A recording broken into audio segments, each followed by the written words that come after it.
Saya tuh berharap banyak.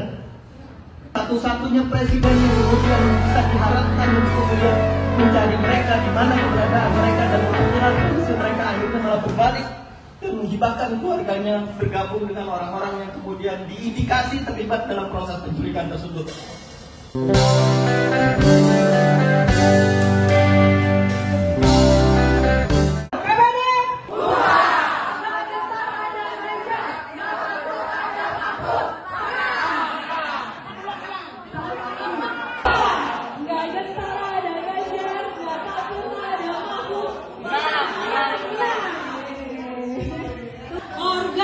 Orang Ganjar, tepuk tangan dulu dong buat teman-teman orang Ganjar. Tepuk tangan dong buat kita. Bang Amansyah sebagai wakil ketua TPN dan abang kita bersama. Silakan Bang Sira Prayuna.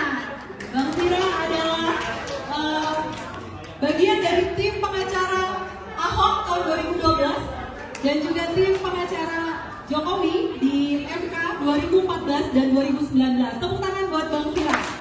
Dan terakhir ada Bang Roni Kalapesi. Ya, sekarang Bang Roni. Bang Roni adalah kita kenal sebagai pengacara Baradae ya, yang sekarang akan maju di pemilihan legislatif Jakarta 2 ya, DKI 2, Jakarta Pusat, Jakarta Selatan, dan luar negeri. Indonesia tanahku, tanah tumpah darahku. Jaya merdeka, merdeka, hiduplah Indonesia. DPR untuk mengikuti acara ini. Ya, sesi pertama ini kita sebut sesi kegelisahan. Apakah terjadi di antara kita? Kita lihat dulu videonya ya. Kata-katanya, negeri ini kan banyak sekali trauma. Saya tidak pernah membayangkan Jokowi seperti ini. Seperti apa ya Pak? Seperti hari ini. Dulu saya berpikir, saya bisa menduga, oh kalau Jokowi bergerak seperti ini, dia bergerak seperti ini. Kalau dia bicara seperti ini. Udahlah, nggak usah hujat Jokowi, jangan. Kita yang penting mendukung Ganjar Mahfud. Apakah kondisi ini harus dilawan atau dibiarkan? Apakah dengan kita menentang apa yang dilakukan oleh Presiden Jokowi, kemudian kita jadi menghujat dan membenci beliau? Apakah ada teman-teman di sini yang punya kegelisahan yang sama? Saya kasih kesempatan 1-2 orang untuk mengungkapkan kegelisahannya. Saya bukan orang yang memuja, tapi saya melihat Jokowi itu memang tulus untuk memajukan negeri ini. Begitu dia bilang bahwa dia mendukung Gibran, dia ke Prabowo, saya jujur aja saya kadang merasa kok bisa ya orang sebaik itu di akhir masa jabatannya bersikap keji sekali, tidak tahu terima kasih. 2 kali dia dipromosikan jadi wali kota, sekali gubernur, 2 kali jabatan presiden dengan partai politik yang sama. Kok bisa gitu? Kadang saya merasa sejahat-jahatnya Soeharto atau SBY, saya lihat lebih jahat dia dengan kelembutannya, dengan kesederhanaannya. Kok dia tega sekali, itu aja sih. Iya, jadi sebenarnya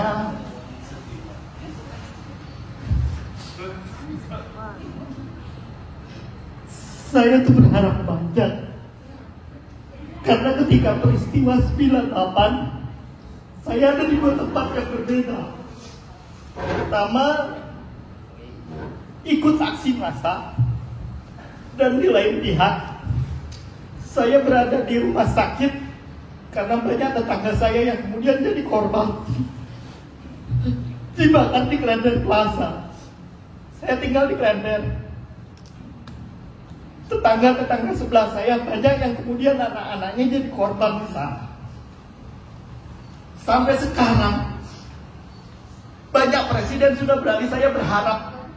Dan harapan itu saya berikan kepada Pak Jokowi, karena Pak Jokowi secara verbal pernah menyatakan setidaknya tidak menyelesaikan kasus 98, tapi setidaknya dia pernah bicara tentang untuk mencari kawan-kawan saya yang hilang. Herman Hendrawan, Bimo Petrus, itu adalah kawan-kawan yang tinggal serumah dengan saya ketika peristiwa 27 Juli. Dan sampai sekarang saya nggak pernah lagi ketemu dengan mereka berdua. Jadi sebenarnya saya berharap banyak, setidaknya saya bisa menemukan atau mencari kejelasan tentang kawan-kawan saya. Pak Jokowi pernah berjanji akan mencari mereka, tapi sampai sekarang.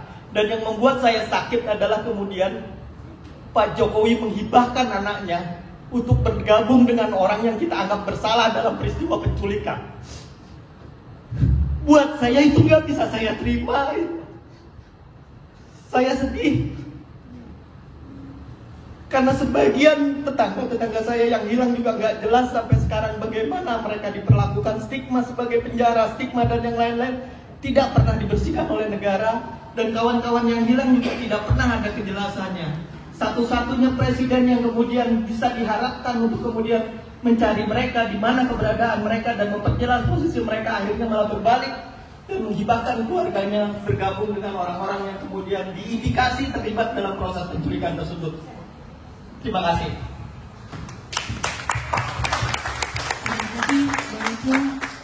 Ini kegelisahan teman-teman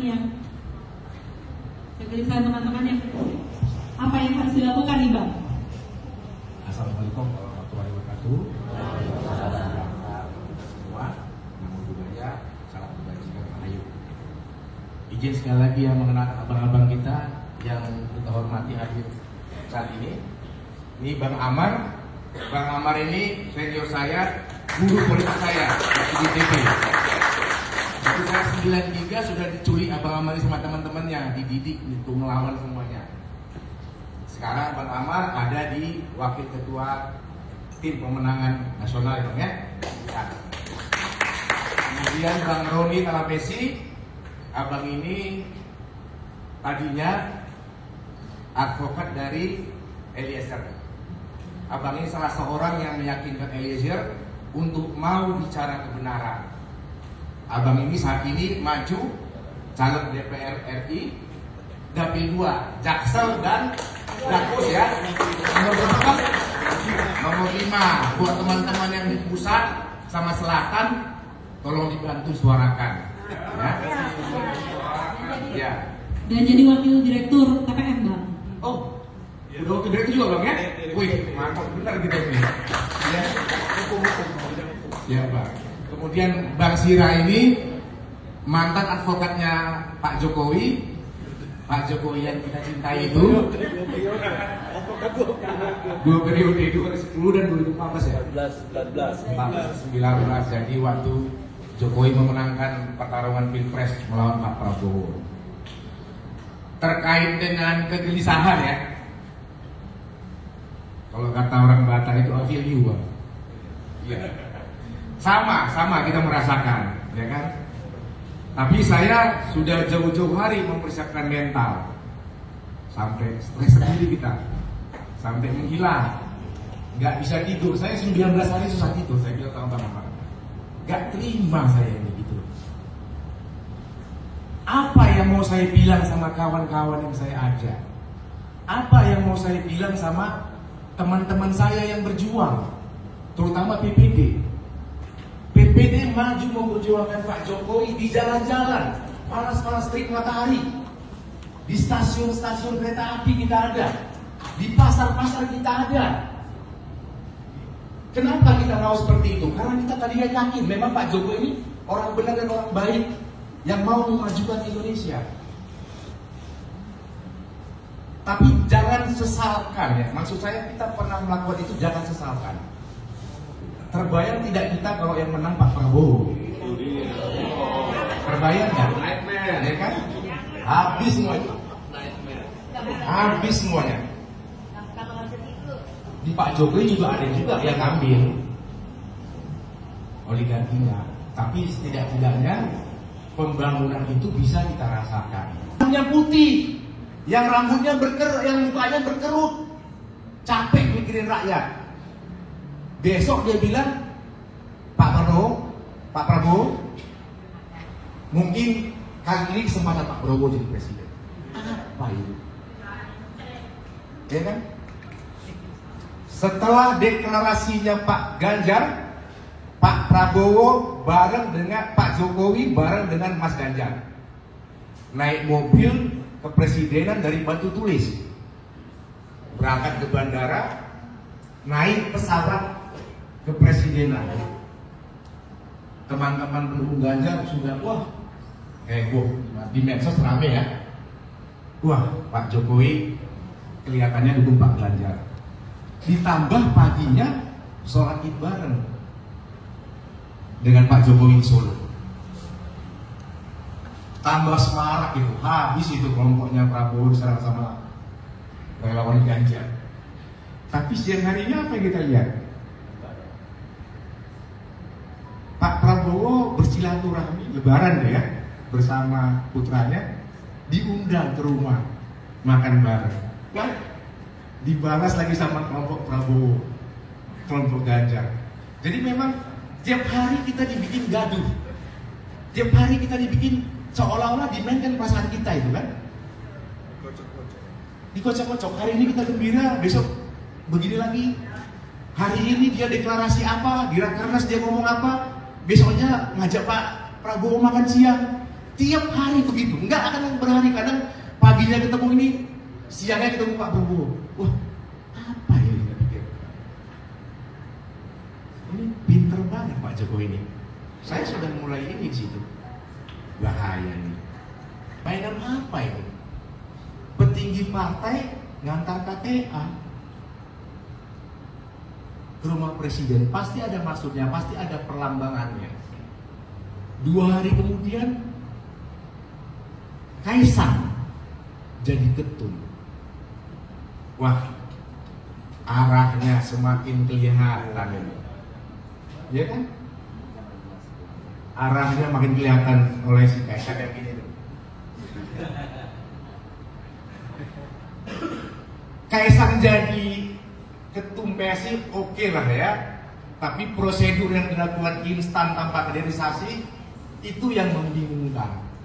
Sampai semana pengalamannya? Politik itu nggak bisa tiba-tiba, nggak bisa textbook. Waktu ya, Bang Ahmad itu jadi seperti ini, wah 20-an tahun udah masuk penjara. Nggak ada yang tiba-tiba, pintar bagaimana pun nggak bisa. Jadi prosesnya itu benar-benar instan. Kenapa dia bisa jadi ketum? Mungkin nggak dia ketum kalau dia cuma anak seorang gubernur. Apalagi orang biasa kayak kita, nggak akan, ya, nggak akan. Kemudian Kaisang juga mempermainkan kita. Dia seolah-olah ingin ketemu Megawati, terus ketemu dengan relawan-relawan Jokowi, belusukan ke daerah-daerah lumbungnya Jokowi, ke kampung Jokowi. Dia permainkan lagi perasaan-perasaan pendukungnya Pak Jokowi 2019. Memang belum diputuskan dia ke arah mana. Tapi arahnya sih mereka udah muji-muji Pak Prabowo ya. Terserah mereka mau memilih siapa, terserah mereka dukung siapa. Asal memang benar-benar mendukung, bukan diatur sama Pak Jokowi ya. Kemudian proses datangnya Pak Prabowo, agak 5 menit lagi bisa ya.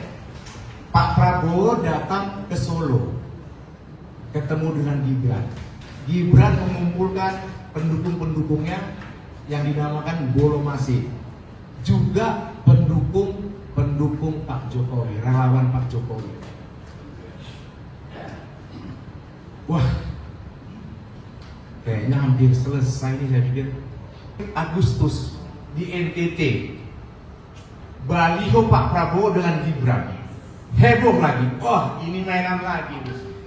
MK itu adalah penjaga gawang konstitusi. Penjaga gawang itu adalah pertahanan terakhir ya. Kalau di bola itu mesti ada stopernya di tengah, ada back di belakang, kemudian penjaga gawang. Kalau penjaga gawang ini sudah sulit, sudah susah kita percaya, Di mana kita di depannya? Hukum kok dimain-mainkan. Ketua MK itu iparnya Pak Jokowi. Jadi kalau Gibran maju, ya majulah. Tapi pakailah cara-cara yang bermartabat. Ini sudah pakai kekuatan kuasa, politik dinastinya menabrak konstitusi. Berjalan sidang MK itu memang gugatan dari PSI dan Gerindra itu ditolak. Cuman ada yang diterima, yaitu mahasiswa Solo. Sehingga aturan terhadap capres dan cawapres itu diubah dari 40 tahun, dari minimal 40 tahun jadi tetap minimal 40 tahun, dan atau sedang dan pernah menjabat berdasarkan hasil pemilihan umum, sehingga Gibran masuk.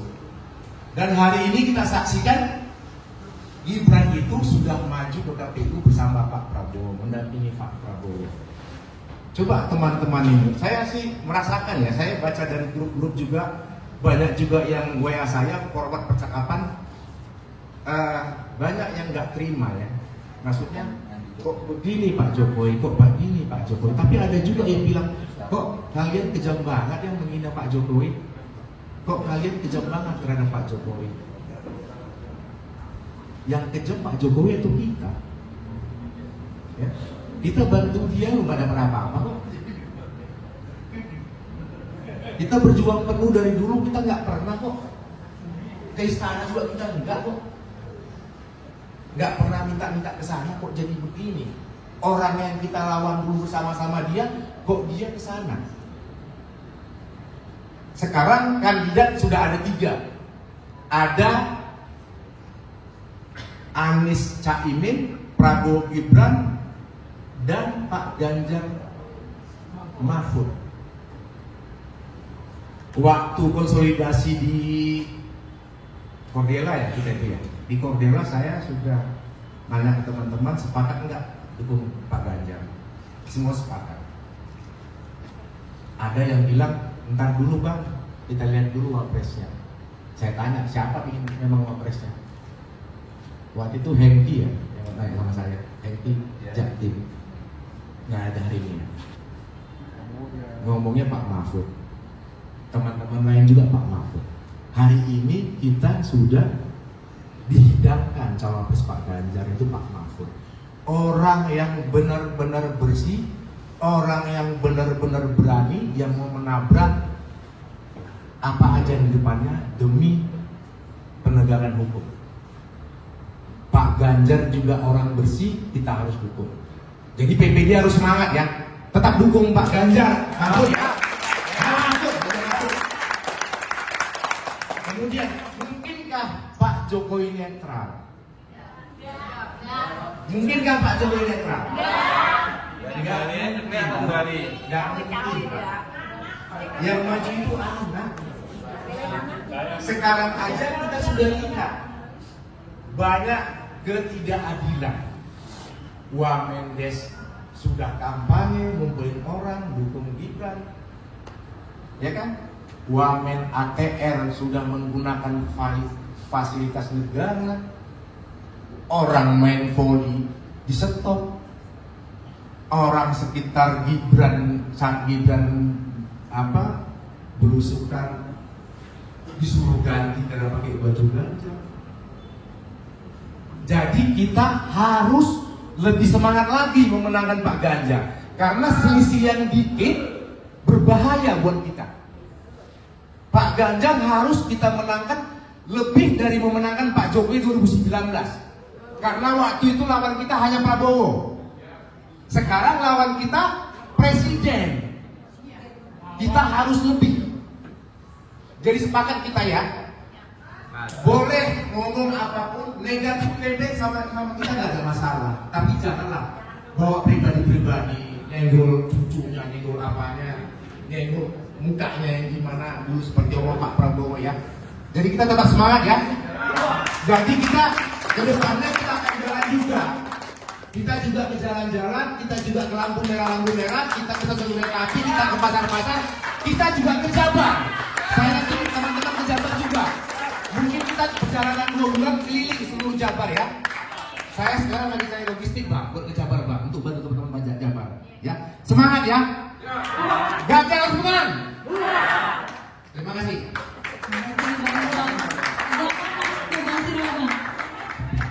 Bang Sira, jadi Bang Intan tadi udah cerita nih perjalanannya kita melihat pergerakan-pergerakannya beliau.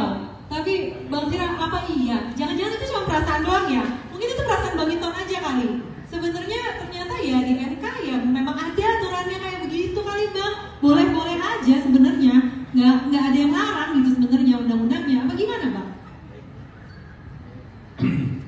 Assalamualaikum warahmatullahi wabarakatuh. Selamat sore, salam sejahtera buat kita semua. Om Swastiastu, Namo Buddhaya, salam kebajikan. Ya, kita mungkin sore ini berkumpul bertemu dalam pergumulan rasa dan pikiran, kekecewaan. Itu sangat manusiawi saya kira. Tadi sudah dikemukakan panjang lebar secara naratif bagaimana sih alur peristiwa ini sehingga sampai pada apa yang kita lihat hari ini, apa yang kita rasakan hari ini, apa yang dikecewakan hari ini terjawab semuanya. Dinasti.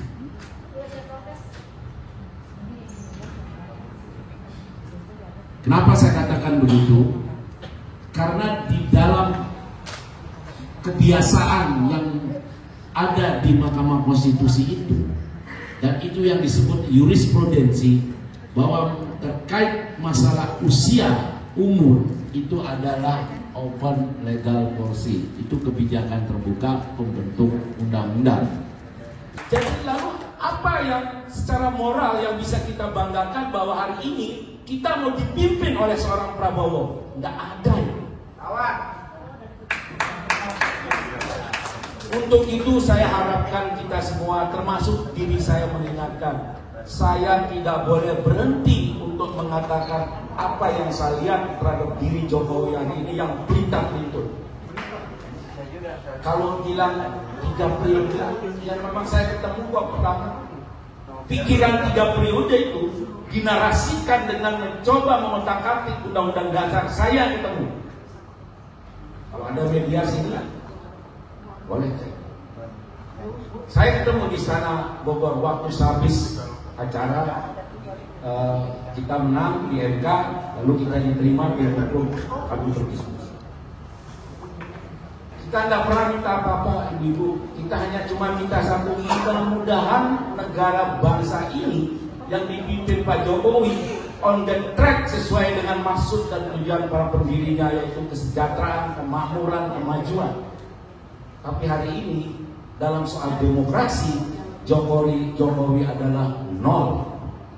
Jokowi telah sengaja membajak hukum demokrasi untuk kepentingan politik dinastinya, dan ini harus dilawan.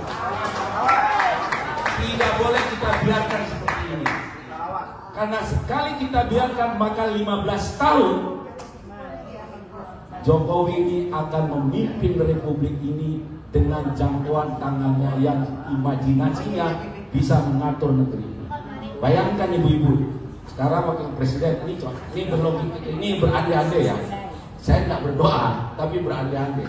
Saya ingin menarasikan, kalau sekarang Prabowo Gibran misalnya lolos, udah 5 tahun, tambah 10 tahun, 15 tahun, ya kan pasti nanti larinya Pak Gibran aja, Mas Gibran aja yang jadi presiden. Ini kalau ibu-ibu mengatakan bahwa ada prestasi yang luar biasa, saya mau tanya, dia ini anak presiden, kalau jadi wali kota, menterinya yang datang begini, Bu. Pak Wali, Mas Wali mau minta apa dari saya? Mau minta program? Oh ada. Mau minta duit? Banyak APBN kita. Nggak ada yang susah. Cucu ibu jadi wali kota, kalau ibu menjadi presiden, ya menterinya yang datang. Kan itu logikanya. Jadi kalau dia bilang berprestasi, bullshit. omong kosong. Bayangkan kalau kepala daerah lain yang seumuran dia, yang mau nyari dana alokasi khusus dan dana alokasi umum, dan diakui itu sampai suap, nyogok, sampai masuk penjara berbulan-bulan di Jakarta. Ini anak presiden kok. Menterinya yang datang bawa program, menterinya yang datang bawa anggaran, menterinya yang datang. Karena itu apa? Prestasi buat menteri kepada sang presiden. Jadi hari ini mudah-mudahan kita ini makin dikuatkan hati kita bahwa tidak ada pilihan kita yang terbaik hari ini, bahwa Ganjar dan Mahfud. Saya memilih Ganjar dan Mahfud tentu ada alasannya. Ganjar satu, kebetulan saya juga kader partai. Tapi bukan itu reasoning saya, bahwa Ganjar punya kemampuan intelektual bagus, dia adalah sosok yang jujur, sederhana, nggak punya pretensi seperti Jokowi sini. Mahfud juga sama, Profesor Mahfud itu orang sederhana, jujur, tegas, berani menghadapi situasi bangsa ini yang korup. Dan kita butuh pemimpin seperti ini. Kita membutuhkan pemimpin yang punya visi Indonesia emas ke depan tuh. Kalau saya pinjam istilah Jokowi, saya sudah malas. Indonesia emas lagi itu. Indonesia emas. Indonesia lagi. Kalau Indonesia emas, emas buat dia. Ininya buat kita, kebanggaannya buat kita gitu. Jadi nggak usah. Kalau presiden itu kewajiban konstitusionalnya untuk melaksanakan tugas penyelenggaraan negara agar dengan maksud mampu mencapai tujuan Indonesia ini merdekakan. Apa itu? Kemakmuran, kesejahteraan.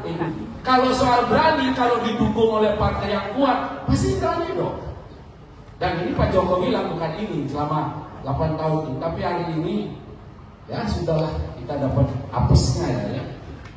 Sayang banget itu loh. Itu cerita narasi Jokowi itu kalau dia sampaikan ucapannya secara naratif dan terbuka, itu hanya sekedar narasi yang nggak perlu dipercaya lagi. Ibu nggak usah percaya lagi. Mau Jokowi, bayangkan dia bilang baru netral pertemuan para gubernur se-Indonesia, suruh netral, harus pemilu berjalan lancar, aman dan damai. Tiba-tiba ke Bali, terbang ke Bali, kunjungan kenegaraan, habis kunjungan negaraan pakai fasilitas negara, bertemu dengan relawan Gibran. Banyak nggak kita? Otak kita di mana dibodohin itu? Dan kita nggak lagi bisa dibodoh-bodohin dengan cara-cara primitif seperti ini. Demokrasi ini harus kita jaga ibu-ibu. Karena kalau demokrasinya macet, salurannya nggak lagi baik, maka kita tidak akan ketemu dengan cita-cita yang ada di pembukaan undang-undang dasar kita itu. Mencerdaskan kehidupan bangsa, memajukan sejahtera umum, bla bla bla bla, banyak banget. Gak ketemu deh. Nah untuk itu dalam kesempatan yang baik ini, saya terima kasih sudah diundang oleh Mbak Nadine ini untuk berbagi curhat. Nah, saya juga curhat ya. Curhat gedek juga rasanya hati kita ini. Gak bisa tidur juga, buat tiap hari gua mikirin malam apa gua mau nulis. Coba bayangkan kerja kita enggak dibuat, akhirnya kerja kita kerja politik kayak Bang Amar nih, kita ikut-ikutan lah. Kita turun lagi dah. Saya kemarin laporin tuh Menteri ini Wamendes, Bawaslu kemarin saya laporin. Sekarang saya sedang inventarisasi lagi dari aspek kunjungan kenegaraan Jokowi, boleh nggak gitu? Gua laporin juga. Soal menang gua, soal kalah nggak penting bagi gua. Bahwa rakyat harus tahu bahwa tidak boleh seorang penyelenggara negara, pejabat negara menggunakan fasilitas negara untuk kepentingan golongannya. Itu pesan kita. Tidak boleh itu, karena undang-undangnya 280 ayat 2 di undang-undang pemilu itu jelas mana saja bangsa yang tidak boleh, manusia yang tidak boleh menggunakan sarana fasilitas pejabat negara. Jadi itulah harapan kita, mudah-mudahan penguatan hati ini kalau kita bersih terus Bu, aduh nggak selesai deh lebaran. Umur kita berapa bulan lagi? 100 hari lagi ya? 100 hari, bayangkan. Kalau kita bekerja serius nih, laut kita ini. Tapi di situ bukan kita mau berdoa, tapi kita harus kerja. Kalau Jokowi bilang kerja. Untuk siapa? Kita untuk negeri. Biarlah Jokowi untuk anaknya. Gitu. Kan dia kan untuk keluarganya. Anaknya di sini, menantunya di situ, gitu loh. Besok nggak tahu. Mungkin kalau habis ini istrinya lagi, gitu loh. Apakah dilarang oleh konstitusi? Ya memang nggak dilarang, tapi kan etikanya nggak benar. Bayangkan kalau PD Perjuangan itu sudah memutuskan oleh ketua umumnya, biasanya tegak lurus tuh. Ini enggak, melipir, buat goyang-goyang terus. Tahu-taunya tujuannya cuma satu, pengen anaknya jadi wakil presiden. Pinteran juga Mas Roni kalau ini, gue yakin deh pinteran gue sama anaknya. Dari sisi narasi cuma bisa sengak, terus mengikuti gaya babenya. Tanya wartawan dong, tanya yang lain apa gitu loh pemimpin yang punya itu ciri-ciri pemimpin yang bongah kayak gitu, itu pasti otoritarian. Saya yakin itu Bang, pasti otoriter. Nggak bisa disentil sedikit. Secara dialektika dalam narasi yang berbeda sedang inginnya pasti menggunakan instrumen-instrumen kekerasan. Percaya sama saya, itu model orangnya. Nah, apa begitu pemimpinnya mau kita dukung? Mau apa? Mau kita biarkan melanggar kekuasaan ini? Saya kira itu. Saya perlu digunakan saya ini mewakili. Udah berapa hari setelah ditetapkan itu, waduh, wira besar keluar. Terima kasih. Wassalamualaikum warahmatullahi wabarakatuh. Selamat sore. Terima kasih Bang Sira. Abang-abang akan segera ada Bang Ahmad dan Bang Sira juga ada acara yang di sini. Kita langsung masuk sesi kedua ya. Abang-abang dan kakak-kakak, kita ada video sedikit. Sesi kedua ini tentang pilihan.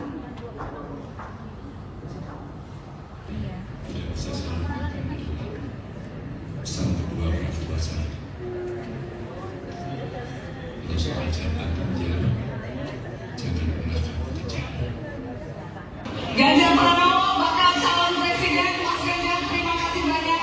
Terima kasih banyak waktunya sudah hadir di kolaborasi narasi dan UGM di mata Najwa Onses. Sekali lagi kita beri tepuk tangan untuk Ganjar Pranowo.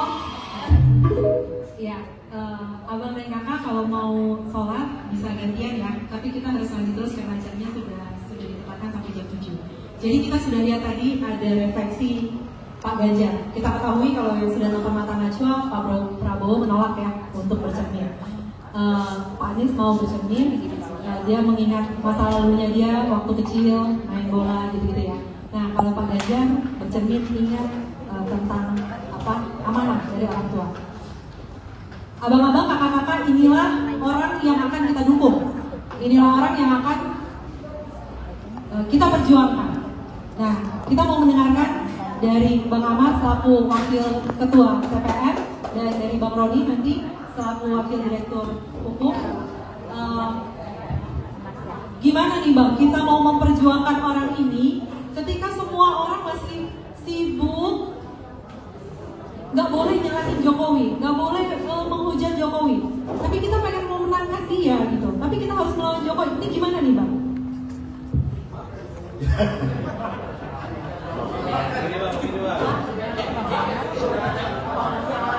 Yang paling repot itu adalah memprovokasi PPD, karena kebanyakan PPD memprovokasi saya. Terima kasih ya kesempatannya Mbak Nandin. Assalamualaikum warahmatullahi wabarakatuh. Salam sejahtera bagi kita semua. Om Swastiastu, Namo Buddhaya, salam kebajikan, rahayu. Seperti yang saya bilang tadi, sebenarnya saya agak sulit kalau bicara dengan teman-teman PPD. Saya itu pernah disidang sama Nandin sampai jam 1 malam hanya gara-gara menolak menjadi anggota TPN. Supaya kalian tahu aja itu. Jadi dianggap tidak bertanggung jawab saya. Tapi kira-kira beginilah ya. ini bukan pilihan yang sulit sebenarnya. Kalau disuruh memilih antara Prabowo, Ganjar, Anies gitu, saya tadinya berpikir ya memilih saya di sesi pertama loh, bukan di sesi kedua, karena curhat saya harusnya lebih panjang daripada saya dari 2012. Jadi bolehlah sedikit ya, curhat dikit ya, boleh itu curhat juga ya. Saya itu dari 2012 dan saya nggak kenal sama Jokowi. 2014 ketika dia nyalon jadi calon presiden, yang saya lawan itu adalah ketuanya saya, ketua IAIT Atta Rajasa. Dan ketika saya diwawancarai oleh Kompas pada waktu itu, saya bilang kita ini bicara Republik, bukan bicara ITB. Kita bukan bicara UGM, bukan bicara ITB, bukan bicara kampus-kampus, tapi kita bicara Republik, kemaslahatan umat. Dan pada waktu itu nggak ada pilihan lain. Karena yang jadi presiden Prabowo, yang kita tahu adalah orang yang sama sekali tidak pernah punya komitmen untuk bisa membangun Republik ini. Orang yang dalam perjalanan hidupnya lebih banyak merusak daripada membangun. Bagaimana mungkin kita bisa memilih dia? Dan kalau waktu diulang lagi, saya tetap akan punya pilihan yang sama kalau tawaran cuma 2. Kalau saya disuruh mengulangi, ini kan persoalan antara memilih yang buruk dan yang lebih buruk. Ini nggak ada pilihan baik. Kita tidak punya kemewahan sebenarnya memilih yang terbaik. Tapi hari ini kita sudah lebih tenang. Lebih tenangnya karena pilihannya clear, jelas antara yang baik dengan yang buruk. Orang baik pasti pilih orang baik. Kira-kira begitu sederhananya ya. Sekarang cobalah bandingkan tiga kandidat ya. Kebetulan kalau yang namanya Anies, kita pernah bareng-bareng kampanye 2014. Di sedikit banyaknya saya nggak tahu sedikit. Anies tuh kalau kita duduk ngobrol begini tuh makanya lari kemana-mana, nggak pernah fokus. Nanti apa yang dijadikan pokok pembicaraan dengan apa yang dia omongin, dengan apa yang dia kerjakan, selalu dari ini pengalaman pribadi. Ini pengalaman saya pribadi, selalu nggak nyambung. Jadi orang seperti ini yang susah untuk kita ambil komitmen. Saya pernah dinasihatin oleh senior waktu itu ya. Kebetulan almarhum Cak Nur itu cuma ngomong sama saya satu hal. Yang namanya kebenaran itu tidak pernah bertentangan. Yang namanya orang berbohong pasti tidak konsisten. Jadi kalau kamu bisa runut tadi Intot tadi mencoba merunut ya betapa inkonsistensi seorang orang itu ya. Karena itulah anugerah Tuhan menurut Cak Nur. Kalau seandainya ada orang pintar berbohong dan itu dia konsisten, rusak negara ini. Negara, bukan hanya negara, mungkin dunia ini akan rusak kalau ada orang yang bisa pintar berbohong dan dia konsisten. Tuhan itu memberikan satu cacat pada orang berbohong, dia tidak konsisten. Sehingga kita bisa melihat sebenarnya, bisa mudah melihatnya. Walaupun kadang-kadang saya juga ikutin beberapa grup ya. Kalau udah, tadi saya baru dengar istilah satu tuh bucin. Kalau udah jadi budak cinta tuh memang gelap semua. Selalu ada aja cara kita untuk menjelaskan, membenarkan pilihan-pilihan itu. Oh oke, kalau kita nggak bisa milih, kalau kita tidak bisa memilih Prabowo, maka kita pilihlah Jokowi, karena ada Gibran di sana. Jangan-jangan nanti Gibran ya mudah-mudahan nanti kalau mereka menang gitu ya, Prabowo sakit 2 tahun, ya Gibran jadi presidennya, kira-kira begitulah logika sederhananya kan. Tapi kira-kira bayangan kita bagaimana mungkin kita bisa mengikuti satu skenario di mana kita mempertaruhkan masa depan bangsa ini hanya karena gemoy. Juga luar biasa sebenarnya. Saya juga nggak terlalu percaya kalau anak-anak katanya anak milenial suka karena gemoynya ya. Buat saya itu narasi yang dibangun. Sudah lama kok saya mencurigai bahwa cara berpikir kita, cara bertindak kita itu didrive oleh algoritmanya AI. Kenapa ya kita harus percaya bahwa anak-anak muda kita sekarang ini terlalu simplify gitu. Saya yakin kok di sebagian dari kawan-kawan kita di milenial, di Gen Z, kawan ya saya bilang ya, bukan anak-anak ya, karena saya merasa masih seumuran sama mereka.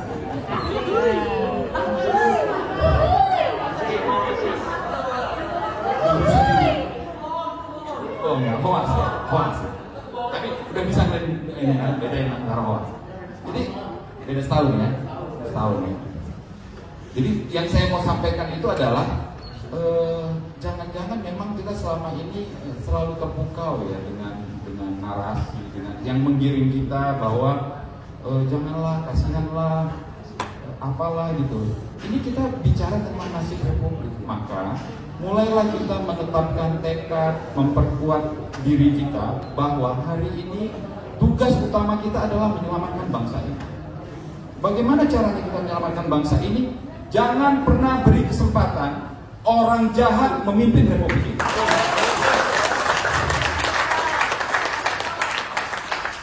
Nah, kalaupun untuk bisa menjadikan orang baik memimpin bangsa ini, membuat kita harus berhadapan dengan pacar, berhadapan dengan orang yang kita sayangi, berhadapan dengan pemimpin yang kita cintai kemarin gitu loh. Ya lakukan. Karena tugas utama kita, tugas tiap-tiap orang yang hadir di sini adalah memastikan jalan Republik ini benar. Jadi saya pikir agak repot saya kalau dikasih narasi judul gitu pada siapa kita memilih. Ini bukan persoalan memilih yang abu-abu. Ini clear kok antara hitam atau putih. Nggak ada abu-abu dalam hidup kita sekarang. Dan hampir 2014, 2019 itu clear. Kenapa kita memilih Jokowi bukan Prabowo? Clear. Yang sana penjahat HAM, dia ditangkap juga nggak apa-apa, ada Basira ini. Dan sebagai catatan ya, 2014 ketika saya pidato seperti ini di Batik Kuring pada waktu itu, saya dikejar-kejar dan diancam sama namanya tim awal. Ya tapi Bismillah aja, kalau saya sih sederhana gitu aja ya, Bismillah aja ya. Ya kalau memang sudah harus celaka ya nggak ada yang bisa menahan juga gitu. Tapi kan saya percaya bahwa hidup ini juga ada yang ngatur gitu. Jadi lempangkan aja semuanya gitu. Jangan juga ada kekhawatiran segala macam. Sama seperti berita-berita yang tersebar saat ini. Ini aparatur negara sudah dipakai, semuanya sudah dipakai. Mirip kok seperti 2014. Kita melawan aparat negara, hari ini kita pasang spanduk, 15 menit spanduk bisa hilang. Lumayan kok hari ini masih bisa bertahan 2 minggu ya. Masih bertahan 2 minggu ya. Dulu tuh sebentar hilang. Nah yang perlu dilakukan adalah kuatkan tekad, datangi satu-satu. Hanya dengan cara seperti itu kita bisa menangkis segala sesuatu, baik provokasi maupun tindakan-tindakan aparat yang berpihak. Kita datangi satu-satu. Kemarin saya diskusi dengan Bang Inton juga. Bang Inton, mungkin nggak ya untuk menimbulkan keberanian teman-teman di daerah segala macam itu. Di setiap pos-pos kawan-kawan kita ini, kita pasang spanduk kecil saja. Di sini ada pos informasi, kalau saya kita buat posko pemenangan yang nanti Pak dikira banyak logistik kita.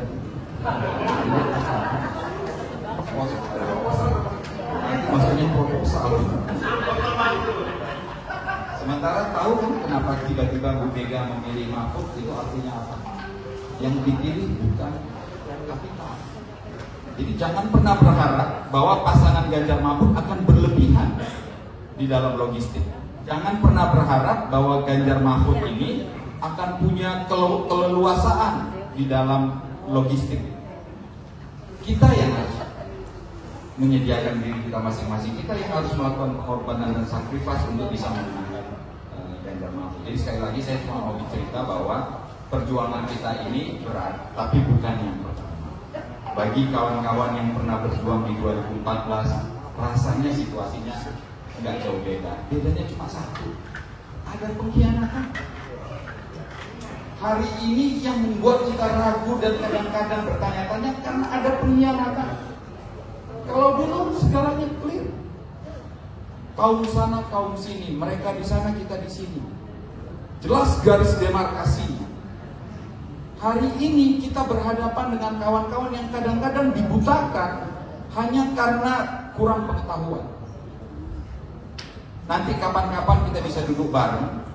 Saya termasuk orang yang ketika terjadi pengumuman Mahkamah Konstitusi coba mereminding pikiran-pikiran saya sebelumnya. 2019 saya pendukungnya Mahfud. Kita punya tim untuk menyukseskan Mahfud. saya nggak usah sebut siapa, saya diperintahkan sama tim Solo, disuruh memilih 5 nama. Di antara 5 nama ini, menurut saya, yang saya paling nyaman itu Mahfud MD. Bekerjalah kita dengan satu syarat, Mahfud MD akan kita jadikan wapres kalau elektabilitasnya naik. Kerja kita adalah menaikkan elektabilitas Mahfud. Ketika di ujung elektabilitas Mahfud sudah naik, saya masih ingat Jumat sampai 2:30 saya masih duduk di mejanya Mas Pram. Saya ditunjukin surat yang isinya itu adalah Mahfud jadi wapres. Saya 2:30 keluar karena saya waktu itu ada janji ketemu sama Budi Karya. Habis ketemu dengan Budi Karya, 4:30 saya keluar, saya ditelepon sama staf khususnya Mas Pram. Bang, nama sudah diganti. 2 hari kemudian kita dikumpulin oleh Pak Jokowi, ada beberapa orang dari kita, dan dikabarkan bahwa saya tahu apa yang ada dalam pikiran kalian, saya tidak siap 3 pasangan kandidat. Dan yang diceritakan itu adalah ada ruang Erlangga akan berpindah bersama dengan PKB dan Demokrat membangun satu faksi lain. Satu alasan kepada kami. Sorenya, malamnya, mendekati malam, saya ketemu sama Pak Mahfud dan timnya. Pak Mahfud dan timnya bilang bahwa kegagalan dia jadi wapres itu adalah karena PDIP tidak berkenan dia jadi wapres. 2 hal yang berbeda, dua-duanya sumbernya adalah Pak Jokowi. Saya langsung teringat apa kata Pak Cak Nurpolis. Pembohong tidak pernah konsisten. Di sana dia bicara apa, di sini dia bicara apa. Itu membuat saya semakin clear bahwa ada sesuatu yang berbeda. Tapi pada waktu itu saya sedang jatuh cinta. Saya abaikan informasi itu. Saya bertahan bahwa bukan itu masalah.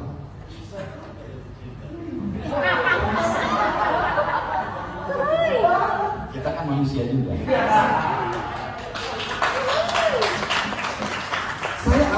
Saya abaikan pernyataan itu sampai kemudian ketika hasil Mahkamah Konstitusi, saya cukup sampai hasil Mahkamah Konstitusi buat saya sudah terang benderang bahwa 2019 yang tidak menginginkan Mahfud adalah Jokowi.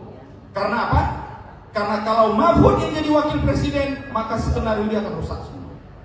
Jadi niat untuk mempertahankan kedudukan, niat mempertahankan kekuasaan itu sudah sejak lama, bukan baru.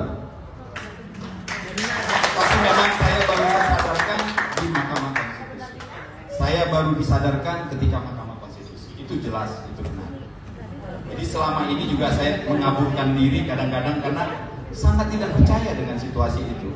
Dan semakin terang benderang ketika Gibran naik jadi wapres.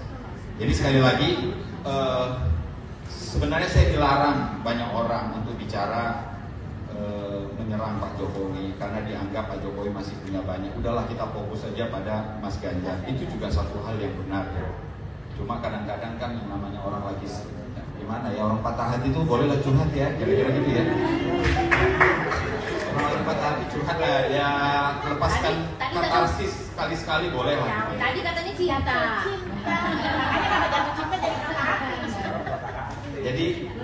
Jadi yang bisa saya sampaikan hari ini adalah saya tidak berani bilang bahwa saya bisa memahami teman-teman yang ada di sini, sakit hati, kecewa, merasa dikhianati. Masing-masing kita punya pengalaman yang berbeda sehingga mungkin rasa berbeda dan respon kita juga berbeda. Tapi satu hal yang harus kita kerjakan hari ini adalah memastikan Ganjar Mahfud menang.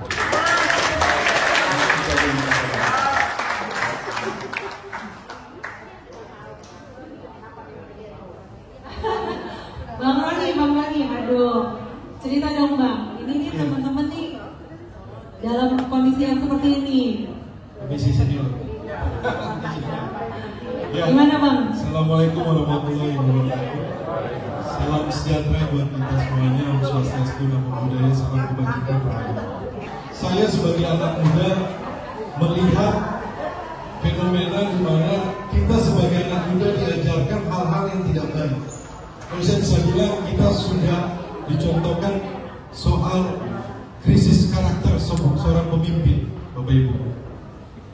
ketika kita sebagai anak muda melihat hal seperti itu, kita melihat bahwa apa yang kita harapkan ke depannya. Ketika seorang calon pemimpin yang saya bilang dia krisis terhadap karakter, karena apa? Perkataannya tidak bisa dipegang. Karena kenapa? Bangsa ini tidak akan bisa maju apabila pemimpinnya tidak bisa dipegang kata-katanya. Setuju Bapak Ibu? Nah, inilah yang saya lihat bahwa yang terjadi saat ini. Dan buat kami, buat anak muda, saya juga termasuk kelompok milenial. Saya masih di bawah umur 40. Masih beda setahun. Iya, saya baru 39 kemarin 2 tahun. Tetapi saya dalam proses perjalanan saya membutuhkan waktu yang panjang, Bang. Berproses. Dulu sama Bang Sira jadi pengacara Pak Ahok juga. Saya 2 tahun setiap minggu nemenin Pak Ahok. Di situ saya belajar banyak sama beliau. Dan pada saat itu dia sudah sempat ngomong sama saya, kamu sudah pernah nggak memperhatikan anggaran dasar, anggaran partai PSI pada saat itu? Saya kaget. Maksudnya apa, Pak? Coba kamu baca. Saya nggak perhatiin, Pak. Coba kamu baca. Karena apa? Di situ, di anggaran dasar tersebut dijelaskan bahwa mereka punya Dewan Suro. Dewan Suro itu bisa memecat ketum dan sekjen kapan saja. Nah, itu diatur dalam anggaran dasar. Anggaran dasar itu tidak pernah tersebar di sosial media, di media. Bapak Ibu bisa cari, tidak akan dapat. Disitulah sebenarnya anggaran dasar. Saya dulu belum dengar, Bapak Ibu. Saya pikirnya, oke, saya nggak peduli, saya kerja, terserah mereka gitu loh. Namanya kita kan, apa yang menjadi tanggung jawab kita lakukan. Tetapi makin kesini saya makin melihat bahwa yang tadi Bang Arman kasih tahu bahwa sudah direncanakan, saya percaya bahwa ini sudah direncanakan jauh hari. Dengan apa? Dengan anaknya menjadi ketum PSI. Berarti ini sudah direncanakan tahun berapa ya? 2015 tuh partai itu berdiri. Saya tidak antipati kepada teman-teman yang di partai PSI ya. Tetapi sekali lagi bahwa saya melihat bahwa ini ada proses yang menurut saya yang tidak normal dan sudah direncanakan. Dan ketika dibilang situasi seperti ini, saya bulan Juni Bapak Ibu saya sudah keliling, saya ke luar negeri, saya sudah ngobrol sama teman-teman di Hong Kong, di Taiwan. Saya bilang, teman-teman kalau satu waktu kita berpisah kita harus siap, gitu loh. Kita jangan takut, saya bilang. Tapi memang yang di Hong Kong dengan mereka itu kan PMI kan, pekerja migran kan, yang mereka itu belain 2014, 2019. Dan ketika kemarin ketahuan bahwa pendaftarannya Gibran sah menjadi cawapresnya Prabowo, mereka nelpon saya semuanya, nangis, pada nangis, nelpon saya. Saya bilang, jauh hari saya sudah sampaikan bahwa kita sudah harus siap. Saya sudah melihat tanda-tanda tersebut, dan buat saya ini memang jalan yang harus kita tempuh gitu loh, supaya kita solid gitu. Nah, makasih Bapak Ibu. Saya tertarik dengan namanya ke depan saya mimpikan Indonesia itu hukumnya berkeadilan. Karena bicara soal hukum ini adalah menjadi pekerjaan bersama. Kalau Pak Mahfud di dalam pidatonya waktu pertama kali dimunculkan, Pak Mahfud sampaikan kalau hukum beres, setengah dari masalah bangsa ini bisa terselesaikan. Setuju Bapak Ibu? Nah, kalau itu Bapak Ibu, saya melihat bahwa ke depannya ini hukum harus benar-benar kita selesaikan. Kita bicara soal infrastruktur, megah, bagus. Tapi Bapak Ibu kita lupa fondasinya. Fondasi itu apa? Hukum. Di negara maju kita lihat ya, bagaimana itu mereka benar-benar taat terhadap hukum. Mereka hormat terhadap hukum. Dari mana contohnya? Mereka nyebrang aja nunggu lampu merah. Mereka mau buang puntung rokok aja takut-takut karena ada CCTV di mana-mana. Itu dibangunkan sistem. Tapi di kita saat ini adalah hukum itu dibuat untuk dipermainkan. Benar, Ibu benar, hukum itu hanya untuk berlaku untuk orang-orang yang tidak mampu saja, orang-orang kecil saja. Kita sudah lihat banyak kasus. Kalau di sini kan terkenalnya no viral, no justice. Itu yang terjadi Bapak Ibu. Tapi yang menarik kemarin Pak Mahfud ketika di Metro TV ditanyakan, ini kan zaman waktu Pak Mahfud sebagai Menko Polhukam. Pak Mahfud sampaikan bagus sekali, saya menyimak itu. Pak Mahfud bilang begini, Jangan membandingkan saat ini dong, bandingkan dengan Menko Polhukam yang sebelumnya. Berani nggak? Ternyata nggak ada kan, nggak ada yang seberani Pak Mahfud.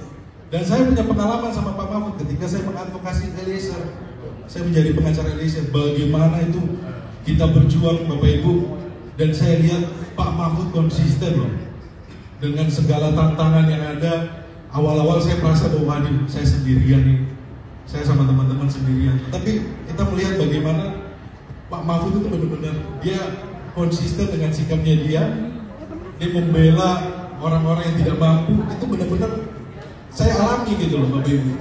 Dan semakin kesini saya semakin yakin bahwa kedepannya pemimpin Indonesia pemimpin yang benar-benar memperhatikan hukum.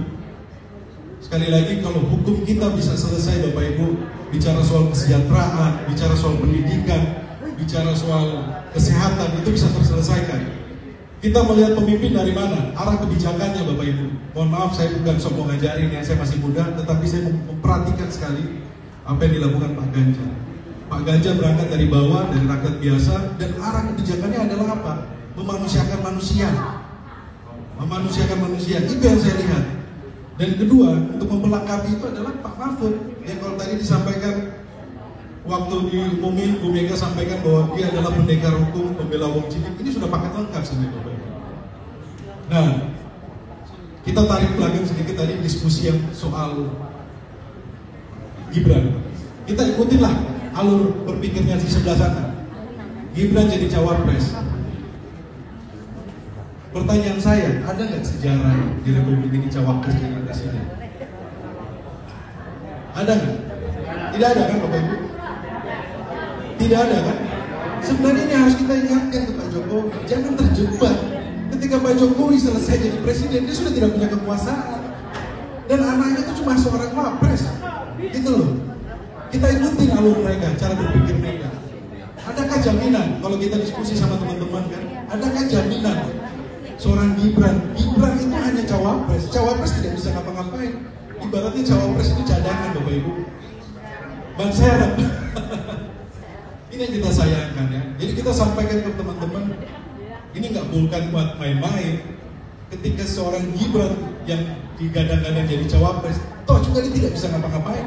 Karena presidennya bukan dia, presidennya itu Prabowo. Ketika Jokowi nanti turun tahun Oktober 2024, dia sudah selesai kekuasaannya dia. Sayang sekali Bapak itu terjebak dalam situasi ini. Dan saya yakin bahwa dia juga pun galau Bapak Ibu. Ya.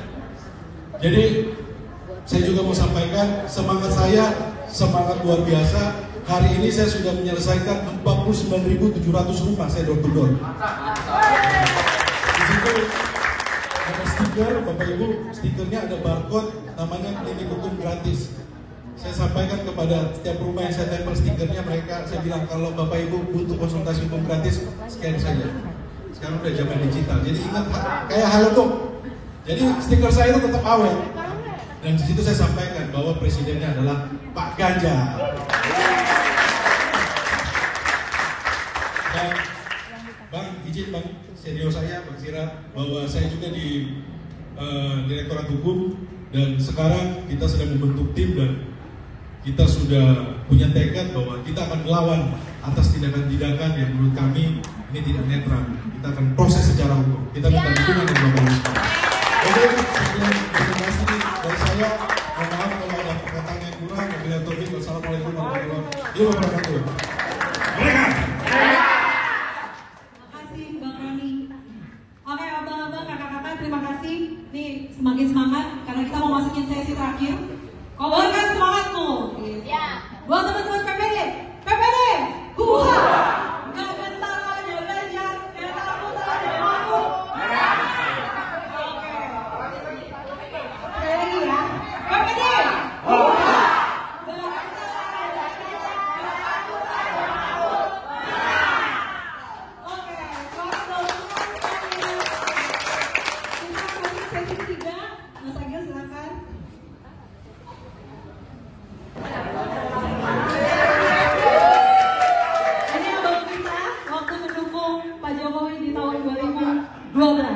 Menjadi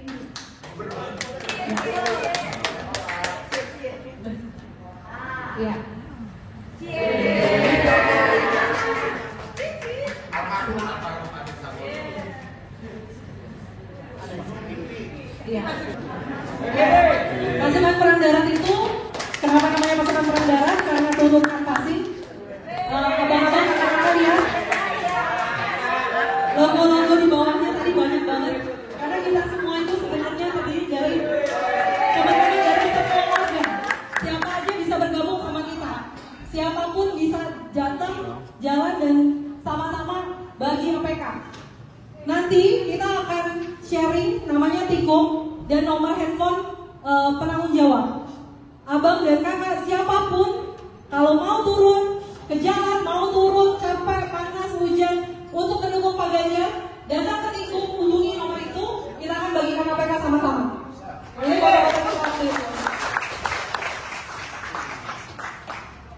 kerjanya cuma ya ini APK, ada mobil salah satu korwil yang kemudian ambles gara-gara bawa kalender, ya gulung-gulung kalender, ya semua dimasukin ke mobil, yang penting jalan. Dan menyapa siapapun berdiri di pinggir jalan, panas-panasan, hujan-hujanan, dimarahin orang, diteriakin, pernah juga dipecahin kaca spionnya, kaca mobilnya. Ya, jadi teman-teman sekali lagi kami mengajak abang-abang, kakak-kakak di sini, kita akan segera bergerak. Jangan mau disuruh diam. Kadang-kadang saya posting apapun ada yang japri, ada yang ini kayak berusaha ngomong. Saya tahu itu mereka. Teman-teman kita yang bersama dulu sekarang bisa di sana.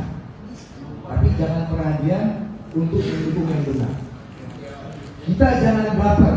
Semua ini terjadi gara-gara ada yang mau memperpanjang masa jabatannya, tapi ditekel sama Bu Mega sama PDIP. Karena biar tidak, ini buat teman-teman PPD ya, karena banyak yang jelek-jelekan PDIP, jelek-jelekan Bu Mega. Ya sudah tua ya, mungkin sudah banyak berubah, tapi PDIP lah partai yang paling menjaga ideologi dan konstitusi. Itu yang kita lakukan. Perjuangan PDIP dari masa Orde Baru tidak ada, korbannya rasa jiwa. Jadi karena ada orang yang ingin berkuasa, ditahan-tahan sehingga sekarang dia mainkan proksinya, secara proksinya. Jadi PPD dan teman-teman sini nggak boleh diam. Kita suarakan Pak Ganjar, kita suarakan kebenaran di mana saja. Sampai ke pelosok-pelosok kota, sampai ke pelosok-pelosok desa harus kita suarakan. Kita maju lagi, ke depan kita akan posting lagi apa yang mau kita lakukan. Kemudian untuk teman-teman guru PPD akan boleh bergabung, nanti di share nomor telepon untuk kumpul di mana, ya. Jadi semangat ya PPD ya. Lagi kita berjuang ya. Kita berangkat. Dan ini, maksud saya ini jangan kecewa lagi nanti. Sekarang yang terbaik Pak Ganjar. Jangan kita putuskan Pak Ganjar. Kalau Pak Ganjar salah, kita ingati Pak Ganjar. Kita bilang sama Bang Ahmad, sama Bang Roni, sama Bang Sina, Bang ingatkan tuh Pak Ganjar, jangan sampai salah. Jadi jangan kita putuskan. Kita sayang Pak Jokowi, tapi Pak Jokowi tidak sayang kita. Bagaimana? Bertepuk sebelah tangan? Enggak kan? Jadi satu kata ya, lawan ya. Kita lawan ya. Terima kasih. Terima kasih ya kalau ada semuanya. Terima kasih ya teman-teman. Semangat. Oke, kita mau pakai satu video lagi. Pencopotan baliho Ganjar Mahfud di Bali saat kunjungan Jokowi viral di media sosial. Baliho Ganjar Mahfud dicopot oleh beberapa orang di sekitar Balai Desa Batu Bulan, Kabupaten Gianyar, Bali pada Selasa 31 Oktober. Selamat malam, saya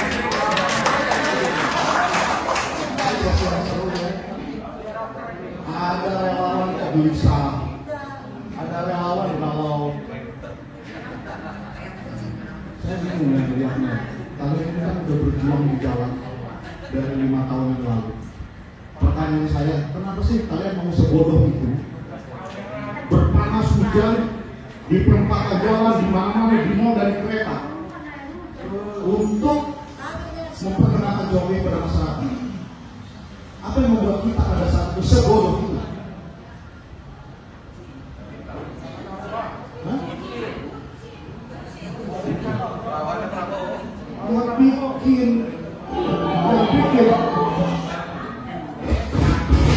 Yang bikin orang segagah apapun bisa termehek-mehek itu adalah kita. Benar? Kita pada saat itu jatuh cinta kepada Jokowi. Dia bukan siapa-siapa. Dia hanyalah seorang wali kota yang menjadi gubernur. Lalu kita pelajari jalan hidupnya, ternyata luar biasa. Dan kita berharap orang seperti inilah yang nanti akan menjadi idola kita, yang akan memimpin kita, sehingga anak-anak kita, siapapun orang di Indonesia ini, warga negara Indonesia, tidak peduli latar belakang apa, itu juga yang pernah dikatakan oleh Jokowi, siapapun bisa jadi presiden.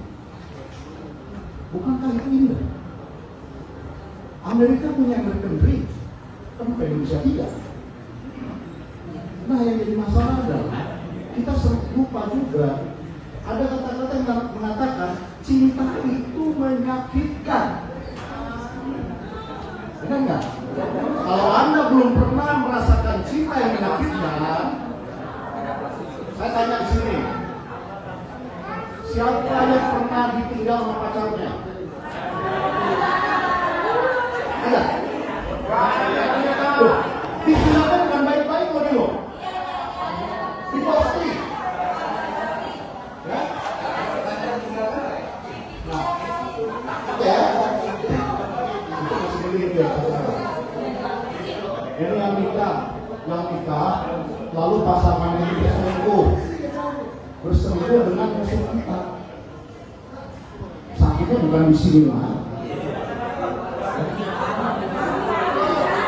Kita sekarang badan sakit. Ya? Nah, jadi saya bisa memahami mengapa sebagian teman kecewa berat sampai marah-marah. Sebagian lagi masih berusaha untuk menyatakan dia nggak gitu kok. Itu kan karena rasa cinta kita. Kita masih cinta nggak sih sama Jokowi? Kita cinta nggak sama Jokowi? Nggak ada yang berani jawab. Kenapa kok? Oke, kita mencintai Jokowi, benar ya? Ini saya ngomong satu kali dan sebenarnya sudah saya ngomong berkali-kali. Sebenarnya bukan karena kita mencintai Jokowi, bukan individunya yang kita cintai, kenal bangga kita, benar nggak? Tetapi pada saat itu beliaulah orang yang membawa harapan kita, visi kita, idealisme kita tentang Indonesia. Jadi kalau Anda cinta sama Jokowi sampai saat ini, nggak apa-apa. Kok dia masih sampai Oktober nanti kan? Di Oktober nanti kan kita talak 3. Ya kan? Kita punya pasangan baru. Itu konstitusi. Nah, masalahnya tadi kita mencintai orang. Sebenarnya kan kita sedang mencintai NKRI. Lalu yang kita percaya untuk membawa NKRI ini adalah Jokowi. Kalau kita bandingkan Jokowi yang lalu,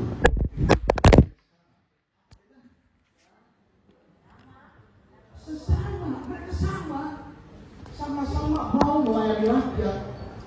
Nah, ketika kita sudah harus talak 3 dengan Jokowi, kan kita harus bebas sabar.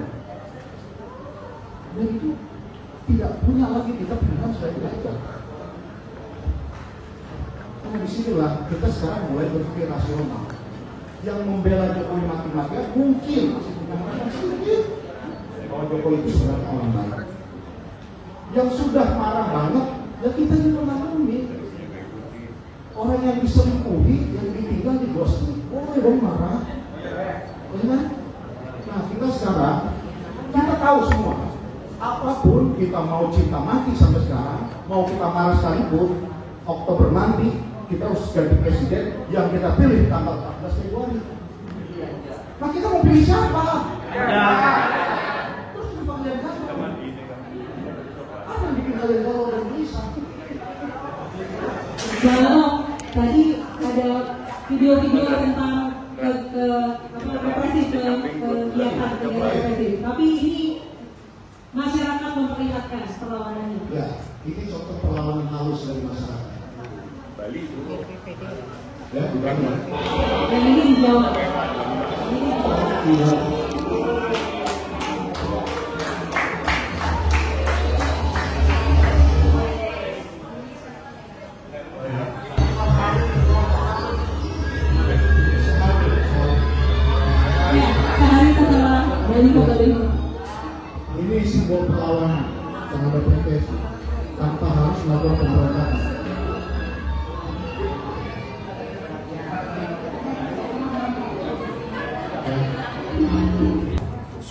Dari yang saya tahu, Jokowi itu, Ganjar itu pernah menjadi tim sesnya Jokowi di Jawa Tengah. Jadi ketika Jokowi pilpres, Ganjarlah yang memperjuangkan sehingga Jawa Tengah timur. Itu yang pertama. Jadi orangnya orang yang mau bekerja. Yang kedua, Ganjar ketika elektabilitasnya tinggi, tetapi tidak didukung oleh PDIP pada saat itu, mendapat tawaran. Bagaimana jika keluar dari PDIP dan mereka dukung? Kalau menjadi presiden kan udah enak gitu kan? Tapi saya setia pada partai. Dia lihat ya, satu orangnya mau kerja, kedua orangnya setia. Lalu tadi lihat kan yang bagaimana beliau bercermin, cukup dengan kata-kata pendek. Dia hanya mengingat dan menghayati, melakukan apa yang menjadi pesan orang tuanya.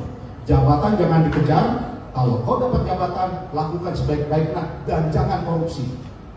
Omongan pendek, tapi menurut saya itu luar biasa. Karena dia bercerita tentang masa lalu, pesan orang tuanya, cerita tentang masa kini yang dia lakukan, bahwa dia bekerja sebaik-baiknya, dan dia bercerita tentang masa depan. Inilah Indonesia yang dibesarkan oleh orang tuanya. Jadi saya pendek sekali kata-kata Ganjar itu, tapi luar biasa, kena semua.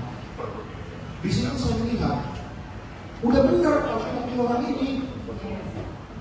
Orang yang mau bekerja buat kita, orang yang setia buat kita.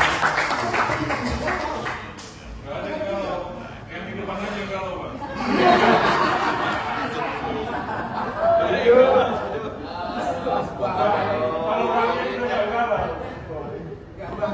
Ini bahaya kalau pemimpin kalau. Oke.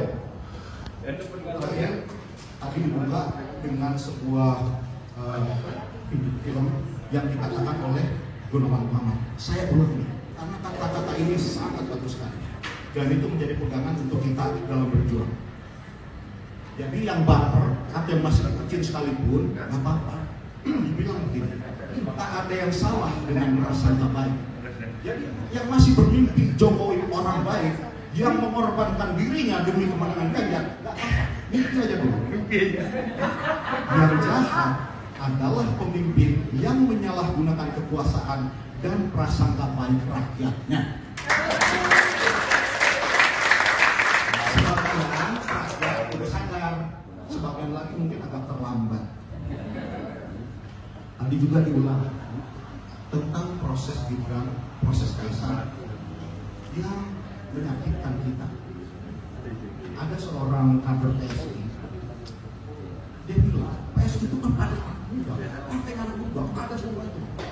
Saya bilang sama kawan saya yang di dokter begitu, tolong tanyakan kepada dia kalau ada apa yang diberikan oleh PSI melalui yang terakhir. Baik juga. Maka ada satu anak muda yang menurut saya keren banget ngomongnya. Namanya adalah Alam Zinedine Ganjar. Apa yang dia bilang? Dia mah nggak tengil. Dan dia bilang sederhana, hasil bisa dimanipulasi, tapi proses tidak bisa berbohong. Jadi kita akan tetap berjuang. Hasil apapun yang nanti terjadi, itu bukan urusan kita. Kita jangan pernah berbohong ketika kita sedang berproses. Jadi kalau PPD tetap dengan semangat 2019-nya untuk berjuang di jalan-jalan dan sepuasnya, lakukan dengan jujur, berproseslah dalam kebenaran, hasil urusan Tuhan. Kenapa kita punya jualan itu di sini? Jadi teman-teman PPD, mari kita renungkan kembali seperti yang pernah saya sampaikan di mari kita kembali ke cinta mula-mula. Mengapa dulu kita mencintai Jokowi? Dan apakah sekarang cinta itu sudah patut kita alihkan pada Ganjar sepenuhnya? Jika ya, mari kita berdoa.